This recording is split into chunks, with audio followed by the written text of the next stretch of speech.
This is Josh here from Inside Wrestling Truth, and my guest today is Andrew Hunter. We had planned this interview about a month ago, but we felt today was really the day that we needed to shoot this interview. Right, Andrew? Yeah, definitely. All right, man. Tell me how you got into wrestling and what made you want to get into the business. I grew up always liking wrestling, and it was actually like I kind of had a rough childhood, and it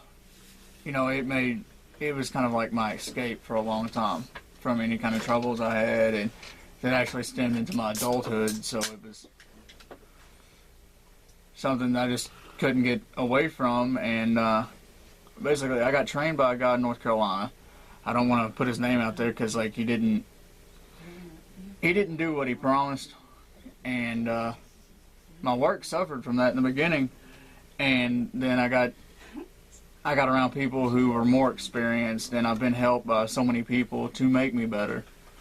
And well, for example, Jimmy Felcher, he showed me a lot, not just in-ring wise, but as far as the business side.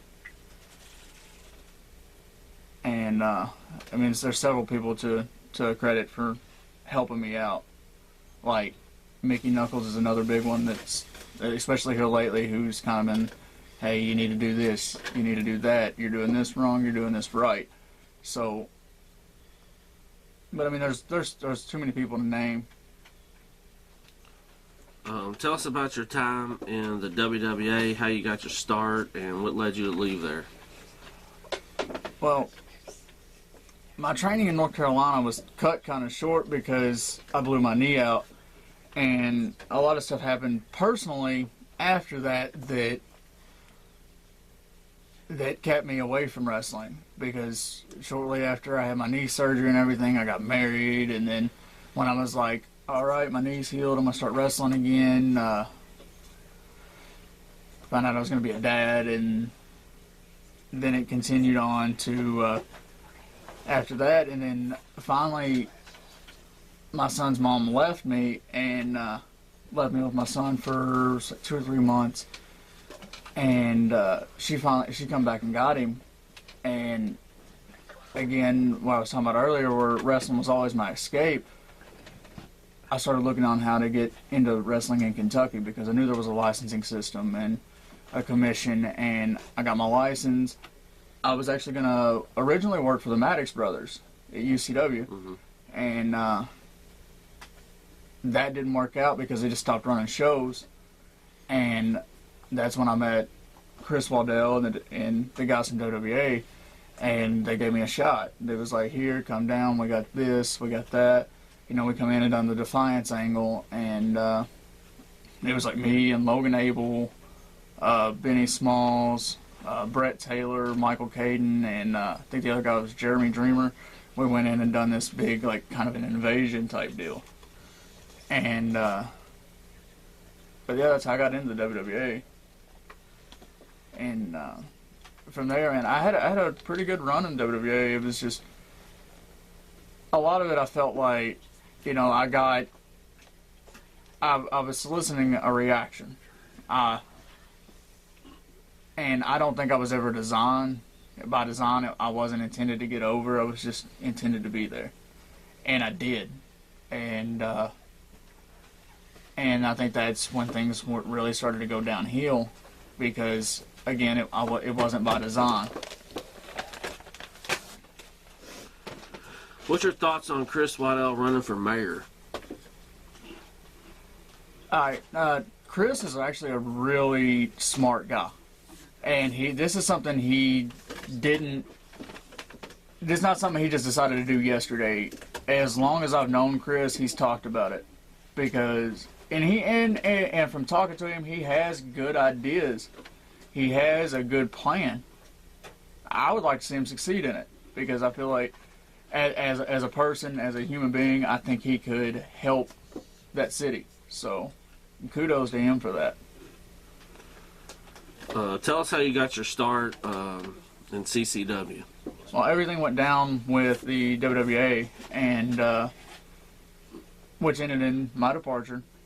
And I actually just met my dad for the first time, and I gave him a call. I was like, I don't know what to do. I've never been without a home company before all this. And he's like, I'll call Alistair. And it was probably the next day. It was the next day or the day after that. Alistair called me. He said, we're going to bring you in. And this is what we want to do. Blah, blah, blah. And that was it. And it was November of last year. It was my first event at CCW, and I've been there every event since. What about your favorite opponent or favorite match from CCW? Right now, I would have to say Shank. Easily, hands down. We don't get along on a... I guess we don't see things eye to eye, but I've got an amount of respect for him, if that makes sense. I mean, I like somebody who's going to go in there and they're going to hit me, because I'm going to hit them back. So anybody that's going to get in there and go toe-to-toe with me, and you can't really talk about favorite opponents in CCW without bringing up Brian Beach. Right. You know, that first match with Brian really changed my outlook in the ring. It really changed the way I do things in the ring. Because, like, that was my first situation I'd ever stepped in the ring with, quote-unquote, a real man in the business. Mm-hmm. Because Brian knows his shit. And Brian is damn good. Thoughts on working with Big Daddy V? Actually, he was a really, really nice guy. And that was one of those situations I learned something. You know, I'm not big on, hey, I wanna work with this guy because he was on TV, or this or that. If it's not gonna be a situation where I learn something, there's no point in me doing it. Because in those situations, you're not going to get a 50-50 match. It's going to be, you're going to go in there, they're going to get their shit in, and it's going to be over. Like, that's what's going to happen. And it's no knock on them. They've been on TV, you know what I'm saying? Like, they make their money. And it's not a knock on them by any means. It's just I don't see me being one of those guys. I'm not quote unquote a mark. Right. So I don't there's nothing for me to gain. Because when you go to a promoter and say, oh well, I've been in the ring with this guy, that guy, this guy, that guy, it doesn't mean anything. If you still can't work and you've been in the ring with those guys, it doesn't matter. It's what you learn from those situations that matters. And I think that was one of the first times I ever learned to be a real heel. And to actually start getting a response. Who is the one guy you would like to least wrestle in the future?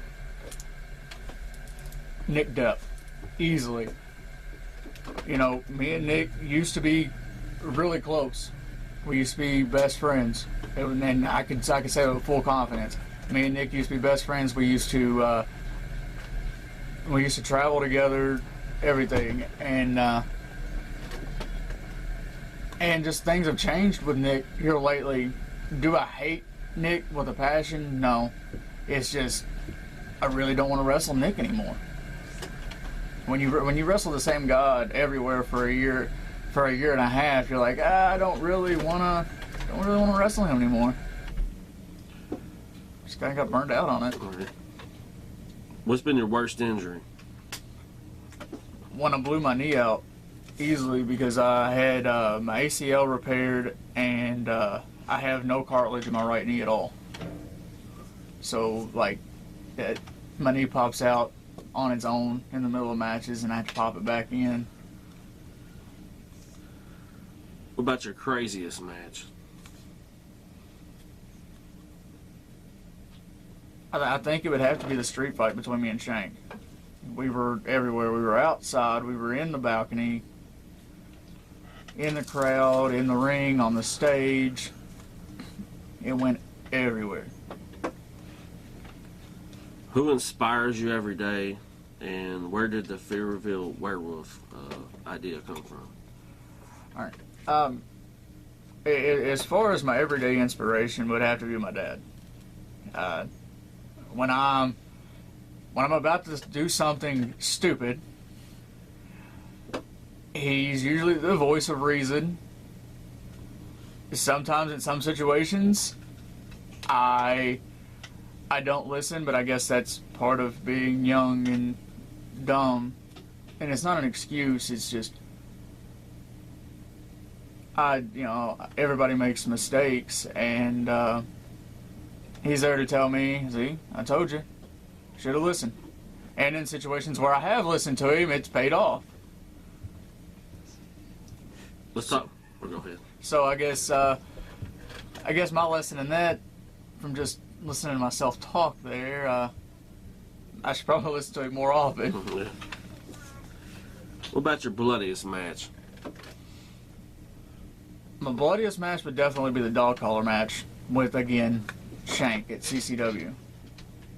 So we were both bleeding everywhere. It's like when you look down and your own blood is like hitting the mat. It's like it's time to kick this shit in. Yeah. It's time to fucking go. Let's talk about your time in SWE. At first, I had a lot of love for SWE, and I still have a lot of respect for Cash Flow and some of the other guys that have been through there. But in the end, it just got to the point that the drama and the politics aren't worth it anymore. And I said about a month ago I told a lot of people I would never be back. And what makes this interview so perfect, I done something last night that turned out to be a mistake. I went to the show last night because I have a lot of friends that are still in that locker room. And I got there, and this is one of the situations where I let the fans dictate what I did. And I done one last deal for them, and I was a surprise entrant in a battle royal, and that was a mistake because like I didn't stand by my word, and it's no disrespect towards the company directly. It's because of the politics and certain people that are in that locker room that, alright, I'm not going to beat around the bush because it's not what these are about. Right. It's about putting the truth out there, right? Mm-hmm. Basically, Jordan Cage and Billy the P have gotten inside that company and are like an internal virus. And they're spreading their poison, and when everything with me and Jordan went down, I became a target. I become a threat to him. Because I'll give Jordan this all day long. In ring, he is one of the best talents there is. But there are some areas where I know I'm better. And those areas are what threatens him. And in order to cancel out that threat, he began the politic game. And it caused a lot of problems for me there because I was over as fuck in that company. It's not an ego thing. It's not, hey, pat myself on the back. I was over as fuck. And I kept never got a fair shake at all. And one thing that should have happened that didn't happen, it was a catalyst for all this. It was boiling down to a tag team match, and it should have been me and Shane against Nick and Jordan. But the fact that Jordan does not want to be in the ring for me, I don't know if it's out of fear or just doesn't like me or a combination of both, I think. And that was the night that I was like, I'll never be back. Because that was the moment I seen the politic game.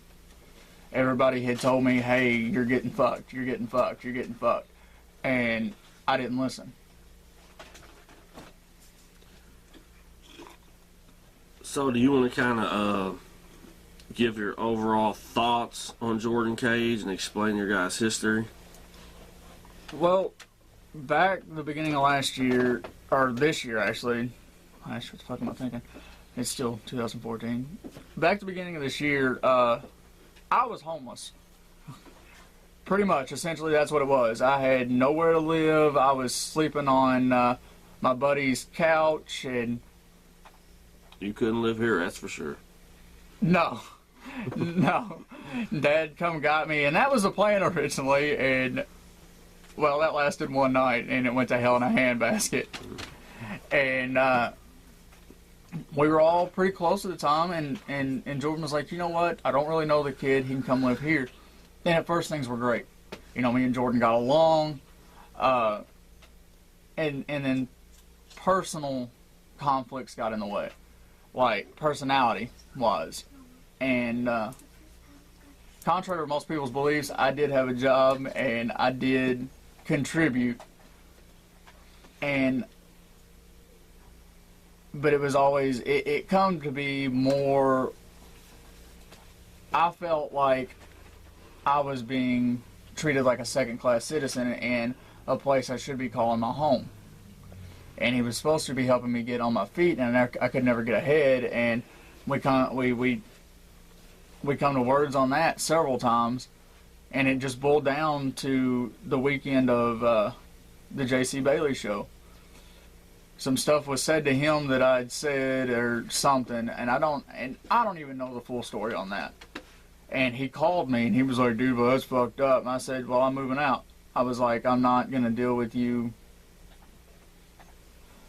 And the following week, right after all of this stuff went down, all this real heat happened, we had a match with each other at SWE.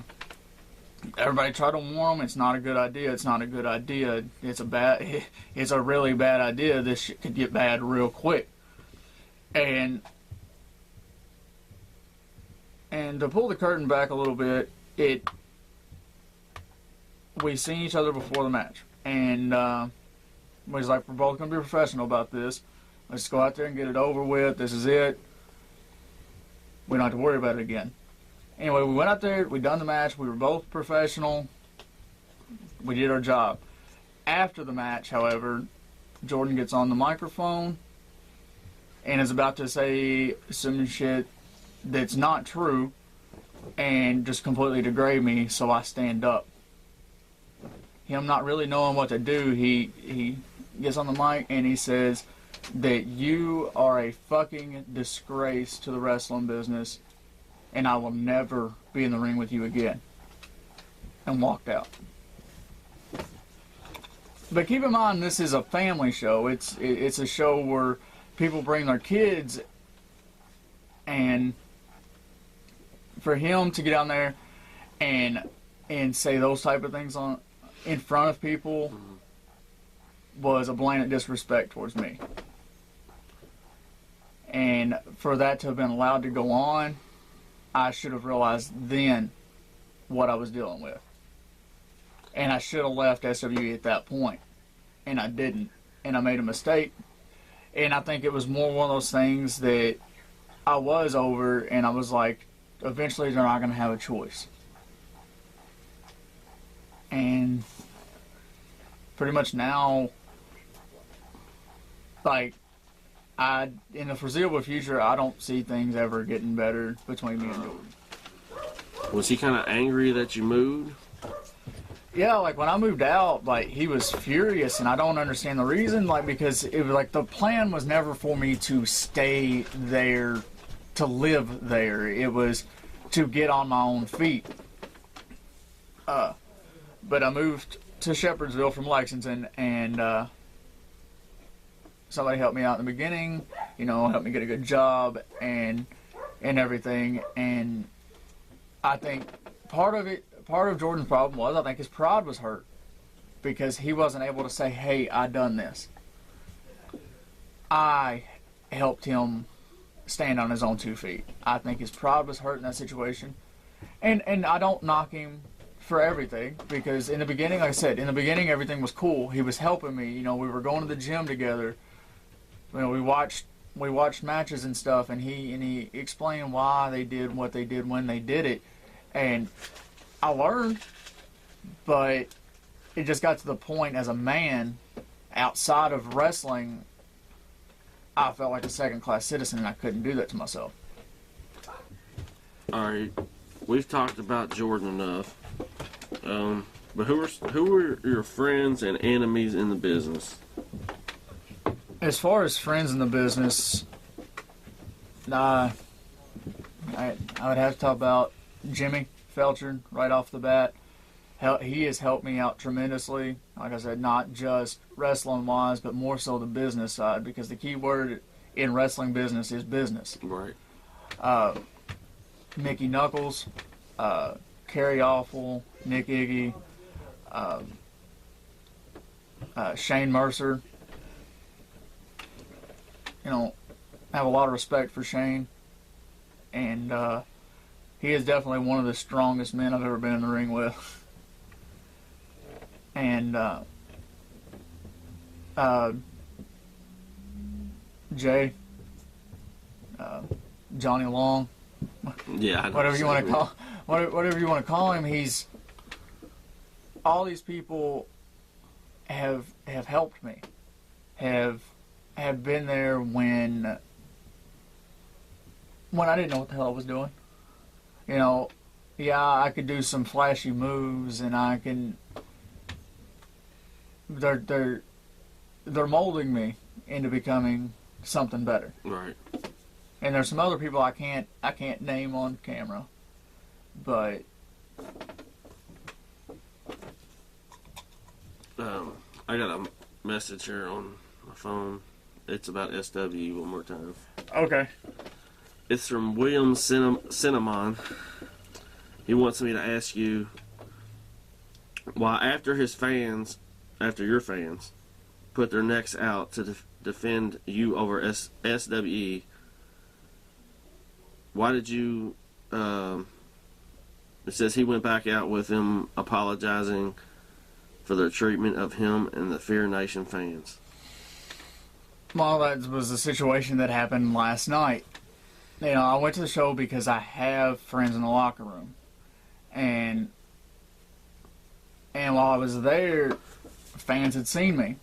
Fans that, due to whatever reason, they live in that area, so it's about the only show they're exposed to. Mm-hmm. And I felt like I owed those fans something too. You know, I felt because I was going to go ahead and do my last match there, but I had a death in my family and wasn't able to make the show. And I owe, especially the kids in the audience, because I become such, especially with the kids, like they looked up to me and things like that. And I felt like I owed not so much the adults in the crowd, but the kids something. And but yeah, last night, am I gonna say I'm never going back to SWE? No, a lot of things are gonna have to change in order for me to come back. But for the time being, that was my last match. And actually, hold up, I think I just got a question on Facebook. Okay. This comes from Mark Alexander. Said, has being a wrestler ruined you as a fan? No. No, because there are a lot of aspects of this business that I love. You know, I like seeing what's current, what's new, what's going on, and so no. To answer his question, no, it hasn't. It makes me look at it differently, but I don't think it's ruined it for me as a fan, because everybody that's in this business was a fan. What guys in the business would you like to work with more? Hands down, Shane Mercer. Like I said, the guy's strong. He picked me up and threw me to about the 5th row Yeah. at the Coliseum last month. See, Reed Bentley. I've had I was in a 3-way match with him and Nick Iggy, and I like the guys that are going to hit me. They're not going to pussyfoot around. They're going to go in there and do it. I'd like to work with John Wayne Murdoch some more. You know, I got a chance on the 29th. You know, me and him and Shane are in a 3-way for the Tri-State Championship, so John Wayne Murdoch would be a good one.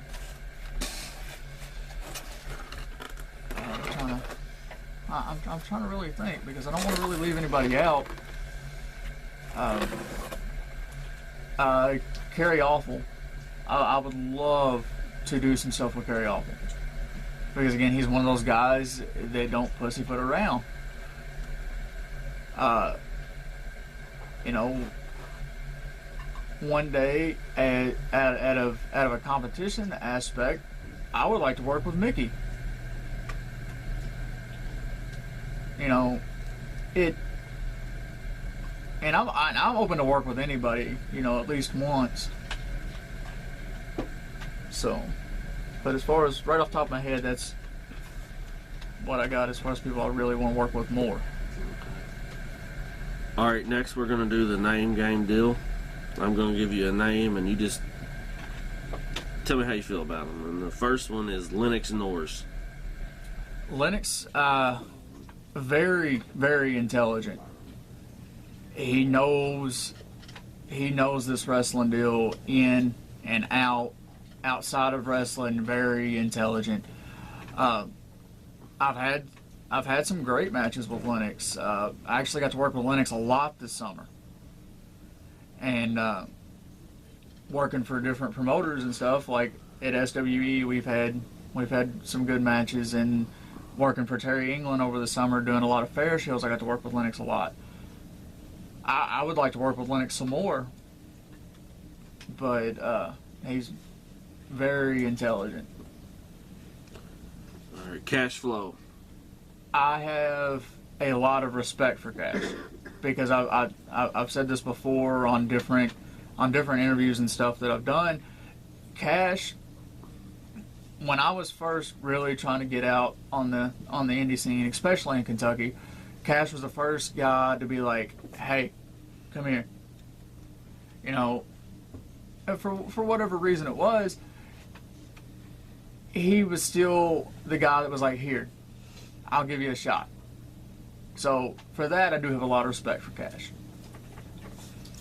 Derek Neal. Good. He is excellent in the ring, and he's another one of those guys that make. It makes he makes a lot of things, why he does things, make sense. Psychology wise, he's outstanding. In ring, he's outstanding. I don't have a bad thing to say about Derek at all. Matt Atreya. Matt is he's crazy. He is an interesting one, and I've had good matches with Matt. And I would like to work with Matt some more. I forgot him earlier with that other question, and I would like to do some more stuff with Matt. Because I mean, that the first time I was ever busted open was in a match with Matt, and he was one of those guys that just brings something different out in me. Nick Depp, do you want to go over him or no? Nick is very misguided and lost right now, and I want to see him find his way. So, you know, he had a chance to come up to the CCW at one point, and he royally fucked that up. And due to allegiances with certain people, he fucked that up. He had a good opportunity to learn, just like I am. Like, he wasn't coming in to be a bitch. He was coming in a very good spot, and he fucked that up.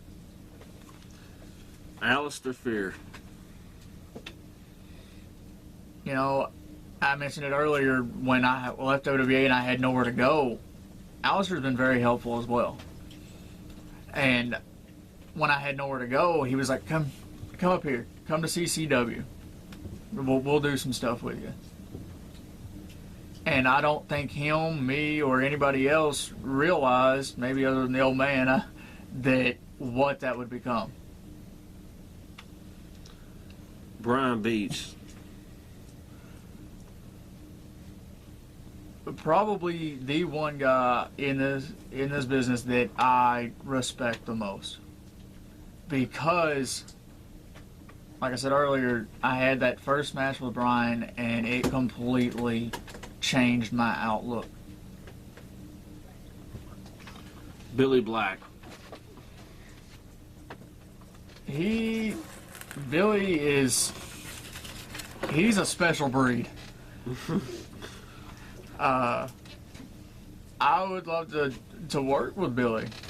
I don't think I've really had a chance to do anything with Billy by myself, so I would definitely like to work with. What the fuck are you doing? But no, I would love to work with Billy. Isaiah.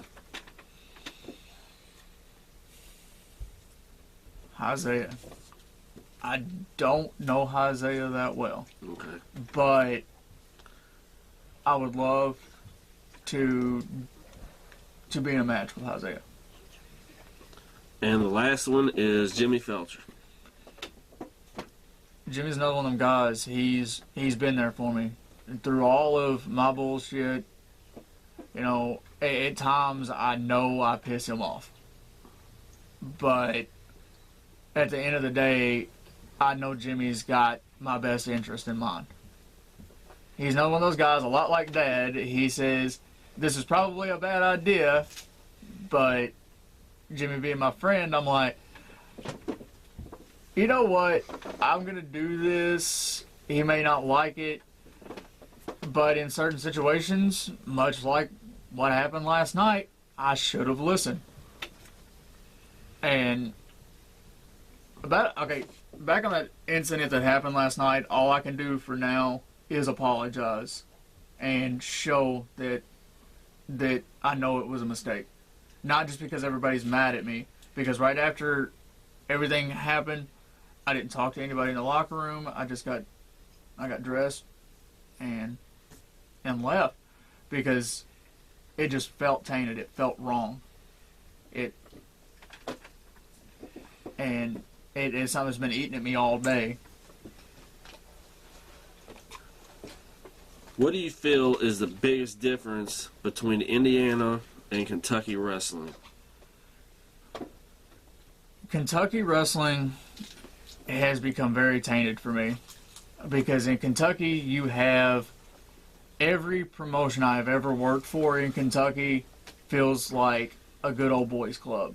If you ain't in the circle, you're not getting anything. It doesn't matter how much you get over. It doesn't matter how good you are. If you're not in the quote-unquote the clique, you're not getting anywhere. It doesn't matter, because the politics are a lot worse in the companies I've wrestled for in Kentucky compared to CCW, especially. CCW is one of those locker rooms. It's a very rare locker room. Are there problems? Are there drama? Sure. you're gonna have that in family. You're gonna have problems within family that don't go right. So, especially people from all walks of life getting together, there's gonna be issues. But at the end of the day, it is about the product. You squash everything to make the product. Biggest rib. On me, right? Yeah, on you. Well, me and Jay and Mickey went up to, we went to Chicago last Friday and then turned around and went up to New Jersey. And I crashed out. I was exhausted because I was the designated, hey, you sit in the front seat, you keep whoever's driving awake. So I'd been awake for, I may have taken a dozed off here and there for probably 30 minutes at most, twice the entire trip. So when we got to the hotel room, I crashed out. There's a picture on Facebook, and I left it up there because, I mean, it is what it is. It's a rib, you know. There ain't no point in getting pissed about it. Ain't no point in bitching, whining, complaining about it. Jay pulls his pants down and looks like he's going to stick his ass on my face. And Mickey took the picture. You know, actually, I find it funny. There's nothing wrong with it. Shit happens. I'm sure if Jay was the one that passed out, a similar situation would have happened. So, it could have been anybody, and I was just the one that fell asleep. Who have you learned the most from in the business? I got 3 people. Okay. My dad, Brian Beach, and Jimmy Felger. Easy. What other independent wrestling companies would you like to work with that you haven't? Well, we went up to New Jersey, and because Mickey was on the WSU show up there, and there was a CZW show following it. CZW would be a great company I'd like to work for. I would like to work for PWG over in California. But my big thing is right now, what I really, really want to do is, I'm not one of those guys that my almighty dream is to get signed by the WWE. If it happens, you know, that's awesome. You know, I would accept it in a heartbeat. I mean, I would be able to make a living doing what I love to do. But for right now, my main goal is I want to wrestle in Japan. I want to wrestle for, like, New Japan. And I want to go down to Mexico, and I want to work for AAA. And I want to be one of those guys that gets to travel the world doing this. Not, I mean, after I accomplish those goals, it may change, and I may want to get signed. And I'm not saying that it's not in the back of my mind, because I'd love to be able to make a living doing this. Because the money's just not there on the indies. I mean, it's not, unfortunately. Would you ever like to work for D1W? I don't know much about the going on of up there, but I've heard enough stories that I'm like, I don't really think so. You know, if it, I mean, I had no desire to. It's not like oh man, I got to work at D1W. Yeah. So I can't really answer that question effectively. Well, we're going to take a break, and we'll come back and finish up the rest of the questions. All right? Cool. All right, Andrew. If you could wrestle anybody from WWE, who would it be? Does this count developmental talent as far as the guys that are in NXT? Any of them. I've got 2. Kenta and Prince Devitt. Okay. Now, the subject matter here is rats. Father Fear says you should never love a rat. He says you have problems with rats.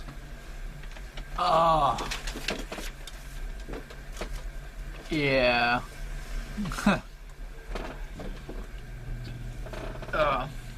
I guess my intents are to do what to do one thing, and then I guess I have a guilty conscience, so it kind of really fucks me up on that one. Yeah. Okay. What? You was expecting something more? Let's talk biggest mistake. My biggest mistake actually is nothing within. And it's nothing that results from wrestling directly. It's nothing I've done in the ring, anything like that. My biggest mistake was when Jimmy Felcher got fired from SWE over some personal issues that involved me. I should have walked out too, and I was completely wrong for sticking around. But at the time, I think I had blinders on and was listening to the wrong people, and I should have walked out as soon as they fired him. If you ever return to SW full time, who would you like to get in the ring with? I will kill him. Well, there's an audio cameo. Yeah, well, I'm just... I do not see me ever going back in a full-time capacity ever. Okay. Just because SWE is very, very burnt out on it on a regular level, and it has nothing to do with the fans there because they have good fans. It's just there's too much bullshit. I don't deal well with bullshit because I didn't get in this business to play fucking politics. If I wanted to do politics, I would have become a politician. I'd be running for fucking president or something. So. Alright. The fans want to know, what is some new merch we can be looking for from Andrew Hunter? Right now I've got a design for a new t-shirt. I've been looking at hats and beanies and coffee cups. You know, I've got a lot of ideas for stuff. It's just a matter of getting them out there and getting somewhere to have them made and stuff like that. So definitely in the next year there's going to be a lot more stuff. Posters, t-shirts, there's going to be a little bit of everything. Thoughts on Chase Dawson Nally? I first met Chase when he was training at the Coliseum's wrestling school. And at first I really liked Chase, you know. I thought there was a lot of potential there. You know, the kid didn't give up, anything like that. And it's just, ever since he's been on the shows, his attitude has changed, and he's become quite the arrogant little prick. And the first chance I get to be in the ring with him, I want to bop him on top of his head and give him a reality check. Like, I'm not anybody, by no means, as far as I'm not a vet in this business, anything like that. It's just, I feel like this situation was kind of a slap to me. Because, like, a slap in my face, because, like, I've tried to be like, hey, Chase, that's a bad idea, you might not want to do that, just trying to give him a heads up on some certain little things that he's doing, and he's not doing anything major, it's just little things. It's like, dude, that's probably a bad idea, instead of, because I don't want him getting heat in the locker room, because, I mean, he's a good kid, he's just, you know, everybody goes through that phase, and he thinks he knows what's best for him, and I've just tried to help him out, so. Thoughts on hardcore wrestling? I enjoy doing it, but everything has a rhyme, a reason, and a purpose. Because if it doesn't, it's all for nothing. I mean, there's some guys that like to go out there and just do it, but I like it to serve some kind of meaning. Right. Like, like for example, the few things I've done at CCW as far as that goes, like I've had the street fight, done the ladder match, I had the dog collar match, but it was all led up to, and it all made sense. It wasn't just like, yeah, you're gonna be in a dog collar match this week. Next week we got you in a street fight. The week after that we got you in a barbed wire noose match. I mean, it makes sense to why I'm doing these things. It's not, yeah, he just goes out there and cuts himself up. You know, and if you enjoy that, that's your thing. If not, don't do it. Most embarrassing moment in the ring.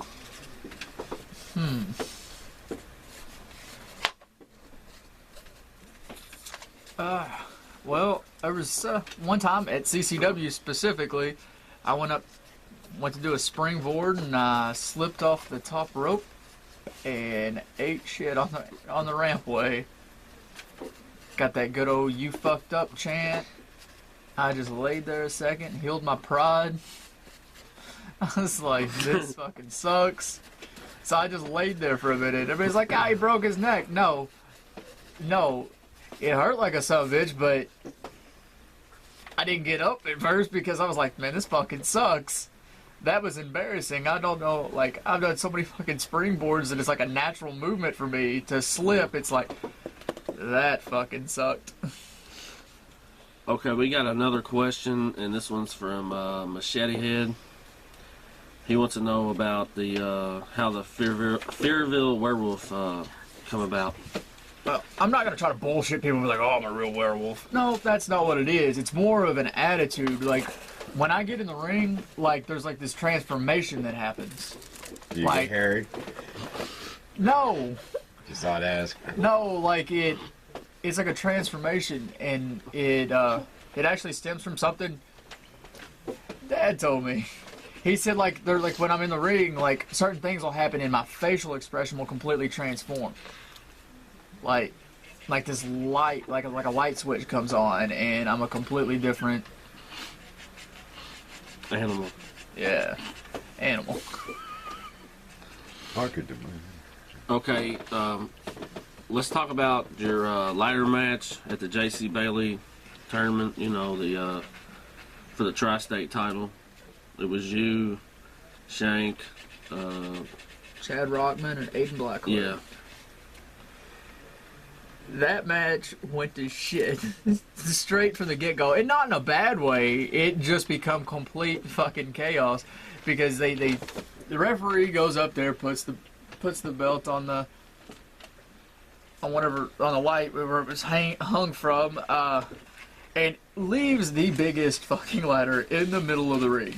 So any kind of psychology building to that big ladder was out the fucking window because we were all in the ring, and this giant ladder that damn near touched the fucking belt was already in the middle of the ring. So we got to play this game of pulling each other off this damn ladder at the beginning. So it was like, yeah, this is going to get interesting. And then it turned real quick into complete chaos. But, I mean, and it turned out it was in a good way. Because sometimes in a match, chaos is a very bad thing. But in that situation, you got 4 guys in a ladder match. It's going to be chaos from the beginning. You got too many bodies, too many ladders. I think we had like 6 or 7 ladders in that match. And I was like, what the fuck are we going to do with all these ladders? What was your thought on Blackheart flying off the ladder to the tables? Well, I pushed him, so... I thought he was dead. I was like, fuck you, bye. Okay, he's breathing. Okay, what's your thoughts on working for EPW? At first, there was things were going to go in a good direction. We had a good plan. It's just everything with that plan was not followed through upon. Like, everybody that was supposed to be in this situation was not in the situation because one person got traded out. Nothing against the guy personally, because I really don't know him. I didn't know him then, and I still don't really know him much now. He just got put in a position that somebody else should have been in. That would have made a lot more sense. And it was just the unprofessionalism that happened within that locker room. That unprofessionalism may have changed. I don't know. I haven't been back. But just that rubbed me really the wrong way. I heard Christian Skyfire got fired from EPW. I'm not sure. I don't know. So I don't somebody keep. told me, I don't keep up with it. I don't keep up with it either. I don't give a fuck. But somebody messaged me and asked me if I'd heard that he was fired. Because that's one of those situations that's not even on my radar. Yeah. Because like I don't have any desire to work there, so I just don't really keep up with it. Because it's like right now, like all my focus is going into CCW and branching out here and there. But like as far as my main focus is on CCW in Evansville, like that's where my bread and butter is at right now. That's home. And what I do outside of there, I don't think I'll be working anywhere else full time. What do you love and hate the most about the wrestling business? I love the wrestling business because it's there. You don't encounter things you do in the wrestling business anywhere else.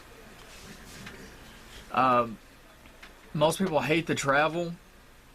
I hate sitting in a car just like anybody else, but the people I travel with make those car rides very, very interesting.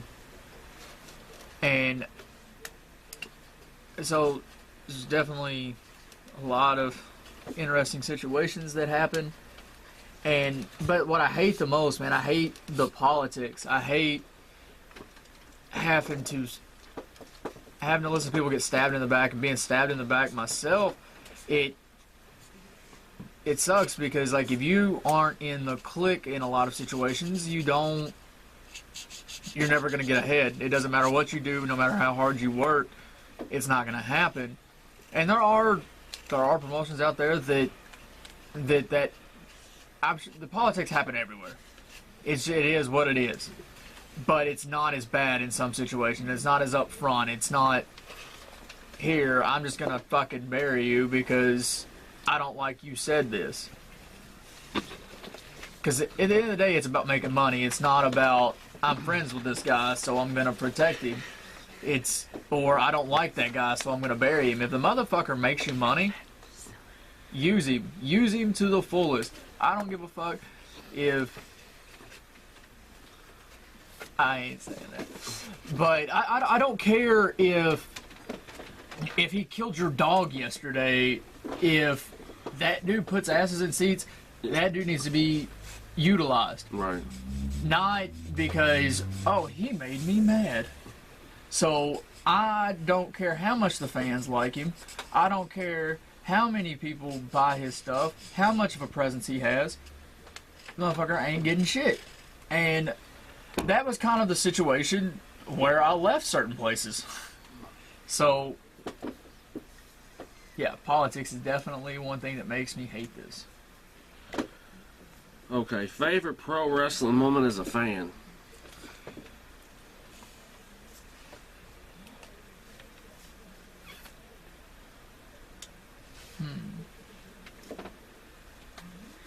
I have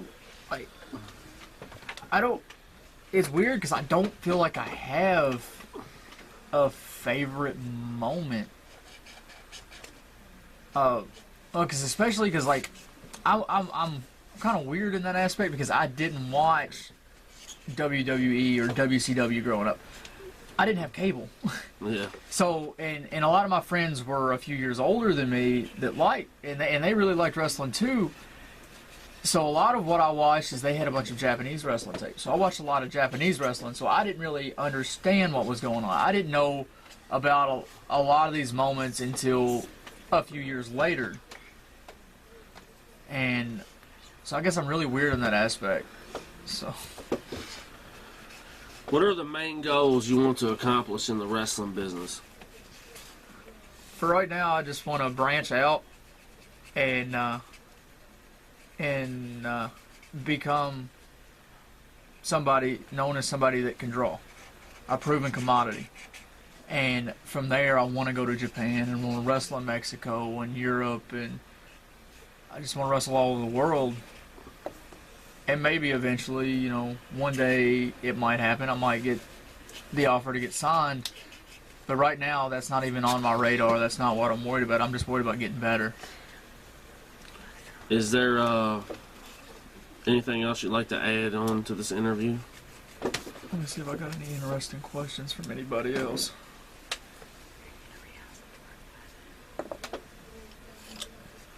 Let's see.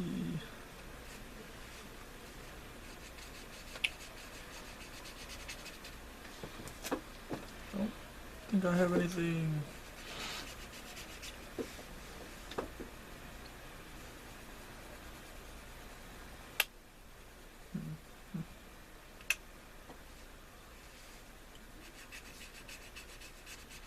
No, not that, I mean, nothing. I don't have anything extra that we haven't covered. So. All right. Last thing I would like to say is I would like to give a shout out to Shane Mercer, whose mother is in bad health, and I just want to let him know that he got my prayers and everybody here's prayers, and hopefully everything works out all right. Thanks, Andrew. Thank you.